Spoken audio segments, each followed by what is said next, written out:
ಭಗವಂತ ಒಂದು ಕಡೆ ಪಾಪ ಮಾಡೋರನ್ನ ಚೆನ್ನಾಗಿ ಇಟ್ಟಿರ್ತಾನೆ, ಇನ್ನೊಂದು ಕಡೆ ದೇವರ ಭಕ್ತಿ ಜಪ ತಪಸ್ಸು ಮಾಡೋರಿಗೆ ಕಷ್ಟದ ಮೇಲೆ ಕಷ್ಟ ಕೊಡ್ತಾ ಇರ್ತಾನೆ. ಯಾಕೆ ಹಿಂಗೆ?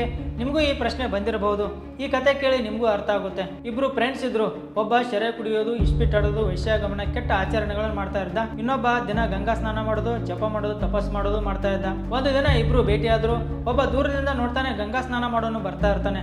ಅದೇ ಸಮಯದಲ್ಲಿ ಅವನ ಕಾಲಿಗೆ ಒಂದು ಮಳೆ ಚುಚ್ಚುತ್ತದೆ. ಮತ್ತೆ ಪಾಪಾಚರಣೆ ಮಾಡೋನಿಗೆ ಅದೇ ಸಮಯದಲ್ಲಿ ಒಂದು ಬಂಗಾರದ ಚೀಲ ಸಿಗುತ್ತದೆ. ಅದಕ್ಕೆ ಅವನು ಹೇಳ್ತಾನೆ, ನೀನು ದಿನ ಗಂಗಾ ಸ್ನಾನ ಮಾಡ್ತೀಯ, ರಾಮ ರಾಮ ಜಪ ಮಾಡ್ತೀಯ, ಆದ್ರೆ ಏನಾಯ್ತು ನೋಡು, ನಿನ್ನ ಕಾಲಿಗೆ ಮೊಳೆ ಚುಚ್ಚಿತು.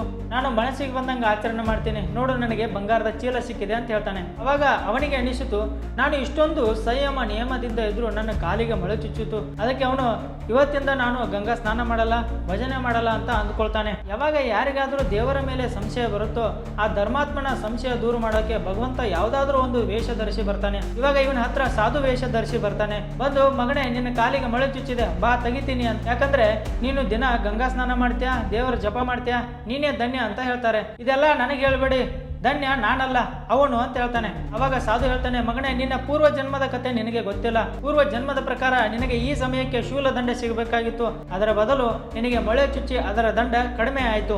ಯಾಕಂದ್ರೆ ನೀನು ದಿನ ಗಂಗಾ ಸ್ನಾನ ಮಾಡ್ತೀಯಾ, ನಾಮ ಜಪ ಮಾಡ್ತೀಯಾ. ಇನ್ನು ಅವನ ವಿಷಯಕ್ಕೆ ಬಂದ್ರೆ, ಅವನು ಈ ಟೈಮ್ಗೆ ಚಕ್ರವರ್ತಿ ಸಾಮ್ರಾಟ ಆಗಬೇಕಾಗಿತ್ತು, ಆದರೆ ಅವನು ಪಾಪಾಚರಣೆ ಮಾಡಿದ.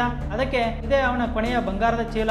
ಇದನ್ನ ಅವನು ಅನುಭವಿಸಿದ ಕೂಡಲೇ ಅವನಿಗೆ ದುರ್ಗತಿಯಾಗುತ್ತೆ. ಆದ್ರೆ ನಿನಗೆ ಈ ಮೊಳೆನೇ ಕೊನೆ, ಮುಂದೆ ನೀನು ಪರಮಧಾಮ ಪರಮ ಲಾಭ ಪಡ್ಕೊಂತೀಯ. ಅವಾಗ ವರ್ತಮಾನ ಸಂದರ್ಭಗಳಲ್ಲಿ ನಮಗೂ ಕೂಡ ದೇವರ ಮೇಲೆ ವಿಶ್ವಾಸ ಬರೋದಿಲ್ಲ.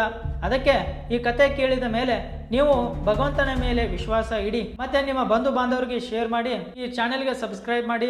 ಆಗೋದೆಲ್ಲ ಒಳ್ಳೆಯದಕ್ಕೆ. ರಾಧೆ ರಾಧೆ.